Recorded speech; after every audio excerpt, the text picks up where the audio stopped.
It's my pleasure to introduce our final speaker of the day. James Hoffman is the co-founder and director of Square Mile Coffee Roasters. He's a former world barista champion, but really beyond his bio, I'd like to introduce him for how I know him.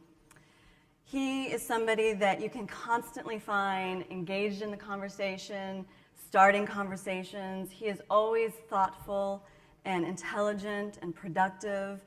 And it's with those insights and that character that we are very happy to welcome him back. Thanks.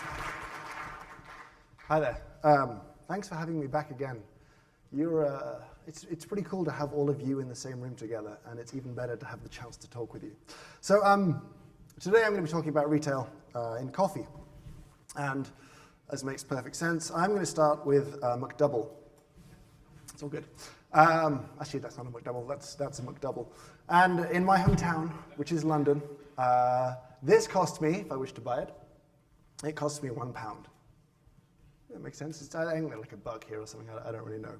But in that same town, if I want a burger and I want something a little different, I can buy this. This is really good. This is a restaurant in London, it's called the Hawksmoor. And this makes research a lot of fun. This is delicious. This is their burger, and this costs £15. Now, no one is really, I see no jaws hitting the floor at this idea at this point. No one is really shocked or surprised by this. You know what I mean? Yeah, it's a burger, it's £15. It makes sense. How is this complicated? We can rationalize the idea that a burger can be £1 and a burger can be £15 because, well, it's not just a burger, there's things that go into it. And I think there's four kind of key things. And as coffee people, we probably went here first, right? We're like, of course it costs more. They're using much, much, much better ingredients.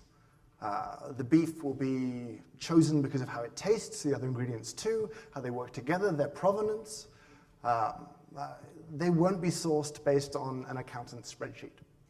And again, as coffee people, it would make sense to us that how it tastes is really the thing, so it's going to be preparation. You know what I mean? That burger, the really great burgers, even cooked, medium rare, really nicely done. The person who does that for a living does it really well. We understand this. But is that alone enough to justify this wild variation in price? Well, chances are where I eat my burger, if it's £15, well, my furniture's probably not bolted to the floor. You know what I mean?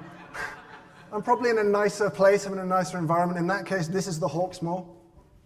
This is a beautiful place to be. It's somewhere you enjoy spending your time. It's somewhere where you want to spend some time, enjoy your food, enjoy your company. There is detail and attention in the construction of this. And we enjoy that. It's part of going for a burger there. And last but not least, something that we've discussed before is going to be the service. We're going to be engaged with in a different way. We're going to be talked to, looked after in a different way. And chances are, even though we spent a lot more, we're probably going to be happier to give even more of our money away at the end for no good reason. We're happier to tip when we spent more, because it's just all around a much, much better experience. And that makes sense to all of us. And so we have this multiplier. We have the £1, we have the £15. And it's not so much that I'm interested in the extremes. And I know, in fairness, this is not an extreme, and I could bring up some ridiculous $5,000 burger for very bored, very rich people. But practically, I think these are reasonable extremes. They're not interesting. It's the fact that they exist and they allow everything in between. Because, like anyone else coming here, I was like, Google the 10 best burgers in Portland. And there's everything there. There's everything from like $5 to 15 to 12. Like, there's all sorts of tiers and categories. Now, this is important because I think sometimes we forget this. The guy selling the £15 burger is not a better human being because he sells something that's more expensive than the guy selling the £10 burger or the £5 burger. They've just chosen a different business model, and that's fine. They may be happier and more successful, perhaps more profitable at 5 than 10. In fact, if we look at burgers and we look at who's really made a huge amount of money, well, it's not the £15 burgers that have done it. But I think it's a part of how we sometimes trip ourselves up as an industry. But I want to come to coffee. This number really doesn't matter. This is, if I go out in London, this is what I would pay for a good espresso. And I want you to think about what you would pay for a good espresso, wherever you are in the world. The number doesn't really matter, because I want you to compare it to the number that you would pay for an average espresso. Compare that number again to a bad espresso, to, well, we don't really have much in the way of choice when it comes to value offers. You know, we do the one thing a little bit. I can't do much but buy coffee around this price, which is kind of interesting. But I want to come back to burgers. I'm not done with burgers yet. I want you to imagine something. I want to imagine that you are going to sell that 15-pound burger, but you're going to do it out of a McDonald's. So, let's be our customers. Let's queue for a while. Let's wait. Let's get to the front. Let's speak to a cashier. We're going to give them some money, and then we're going to be a little bit awkward. We're going to sort of stand off to the side and kind of wait around awkwardly and kind of listen out for what we think is our order, and kind of muscle our way to the front to collect that, which they very kindly put in disposable packaging for our convenience. And at this point, I'm going to eat the food, so I need to sit down. So maybe I should go and sit down, but I'm going to have to bust my table first. Like, that's dirty, so I'm going to clean my table down and sit awkwardly on the uncomfortable furniture and cram this thing as it falls to pieces into my face. Or maybe there's nowhere to sit, so I'm going to take it in its disposable product, and I'm going to walk down the street and I'm going to consume it. And I'm going to make a mess of myself. And you know, it's going to kind of cheapen the experience. It's going to be really hard to enjoy everything that burger is. And I'm really desperately hoping that I don't have to explain the analogy at this point. You know what I mean? Like, we do this one thing. And I really like coffee. I really like going out for coffee. I drink coffee for a living, but there comes a time when I don't go to work, but I still want to go out for coffee. And I'm tired of it being this. That's my choice. My choice, if I want to go and get coffee, is to have quick service restaurant style coffee. That's it. That's what I can do. I can go and queue and pay and find my way to sit somewhere, and that's just about the only experience that we have. And that seems to me a great shame. Because, you know, is a hamburger more interesting and complex and enjoyable than coffee? I hope not. You know, I hope, especially for the people in this room, that you would say absolutely not. Coffee is incredible and amazing, but somehow they're doing more interesting stuff in the value offers that they're able to put together than we are. And that seems sad. Now, part of this, I think, is that we have some nasty habits as an industry. And when people strike out and do something a little bit different, we seem to perceive this as a criticism. And we tend to reject innovations or ideas that are not universally applicable. And this is just an example of that. This is a menu in London. Gwilym Davis put it together, and he took away cappuccino and latte and whatever else. And he's like, you can have espresso, or you can have espresso with milk, and you can have different amounts of milk depending on what you like. And that's pretty cool. You know, that fits for how he wants to talk to his customers, how he wants to engage with his customers. And it worked out really well for him. And some people saw that and thought it was cool, and it spread a little bit. But way more people have turned around and in great detail explained to me why this is a bad idea, because it doesn't work for them. This is an idiotic idea because in my cafe I couldn't do it. And that's how we think. And you know, it's the same thing like if you stop selling a 12-ounce drink, because you only want to sell smaller drinks. If you still sell a 12-ounce drink, no one's criticizing you for that. The decision not to do it is that business's decision. It's not a public form of criticism, but we seem to take it that way. And what it does for us, I think, is a really terrible thing. It keeps us all in a very homogeneous, very samey place where we strike things down. And it's short-term thinking. It's right now, is that a solution? Is that going to make my life better right now? No? Don't want it. Stupid, it's idiot. If it doesn't work for me, it's stupid.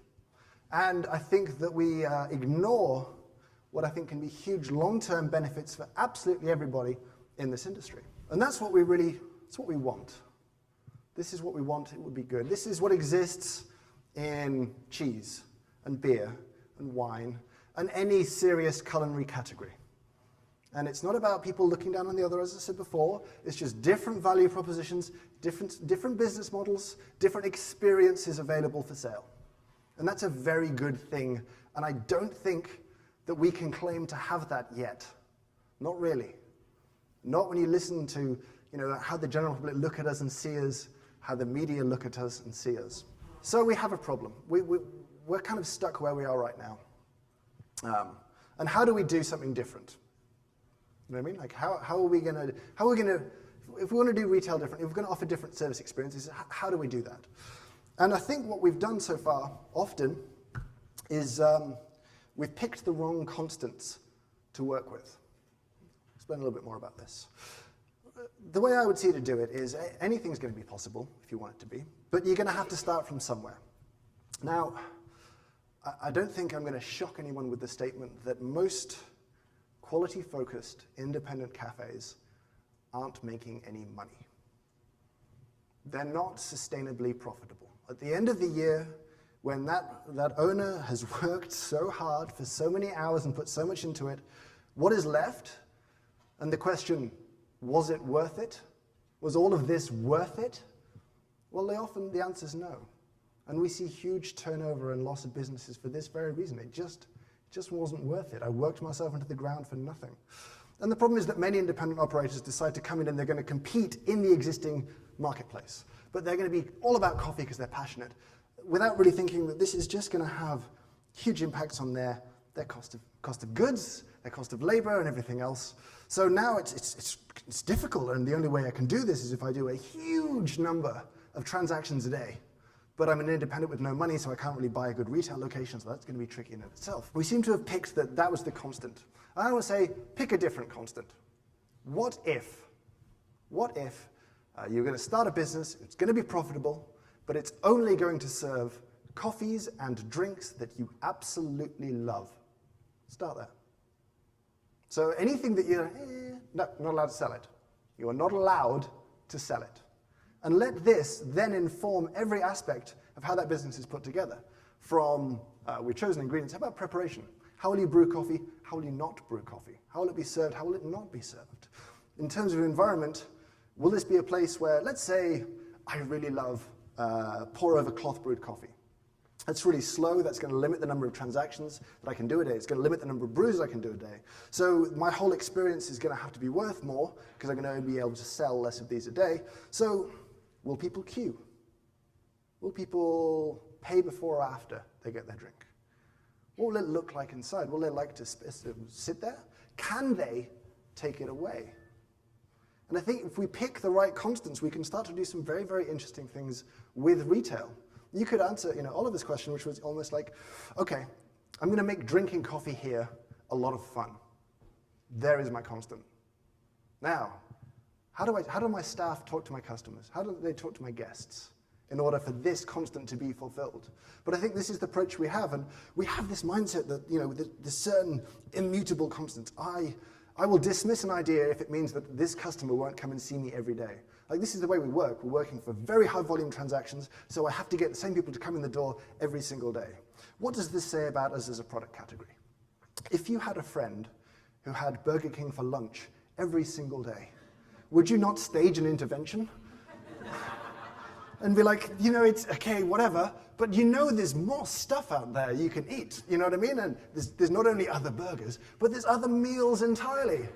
And it would be, that would be great just to get them out. But, we want you to just come back, if it is truly an interesting thing, why are we not embracing the idea that they might want to experience it differently in different businesses? There are, how about this? It's funny to me that the better a restaurant gets, the less often it sees the same people. And yet somehow they can be sustainable and profitable. The very best restaurants in the world may only see me once in my lifetime. But that's fine. It doesn't disrupt the model for them. They just build it around that fact that no, of course they're not going to go twice a day, every day to this restaurant. You're going to come once, you're going to have an amazing, memorable experience, and you're going to go. And maybe we get you again in a year or 5 years. But we think that our constant is they have to come every day, and I have to do huge volumes of their transactions. So as I look at what we've explored so far, we've gone pretty heavy on ingredient and preparation. We focused a lot on that. It's been a big part of our conversation. And listening to Doug and Stephen earlier, we had some work to do there. But I feel like service and environment have played second fiddle by a long way. And in truth, realistically, if you're doing 500 transactions a day, if you have that many guests coming through the door, what kind of service is even possible? As much as I complain or get grumpy about service sometimes, we've set ourselves up to fail on that front by just trying to move them through so fast. Maybe there's another way. If we need a little bit of motivation, then single-serve coffee terrifies me. Absolutely terrifies me. Now, if you're about ingredient and preparation mostly, you're basically selling cups of coffee. And if your business is just selling cups of coffee, then these are going to come in and gut your business entirely. They're coming. And I know you're going to say, but my ingredient and my preparation is better. Cool. Yeah, probably. But are you willing to gamble that business on their R&D budget not fixing the problem? Right now, today, it still sounds better to listen to music on vinyl. How's that working out for them? I know. We need to move away and we need to look at where we can compete and win, which is service, which is environment, which is experience. And for me, this seems like the appropriate sort of word to close on, the thing that we need to foster and create. Because what I'm absolutely not saying is that I want to get rid of quick service restaurant style coffee and replace it with something else. No. We need to keep that. We need to have something else, and something else, and something else. We need diversity. We heard yesterday about the importance of retaining diversity in our product, in our coffee itself as our ingredient. But at the same time, we desperately need to foster diversity in our industry. We need to support businesses that are doing totally different things to our own, even if it feels contradictory to what we do. Because if we can create a diverse marketplace, then everybody benefits. Everybody. That is me. Thank you.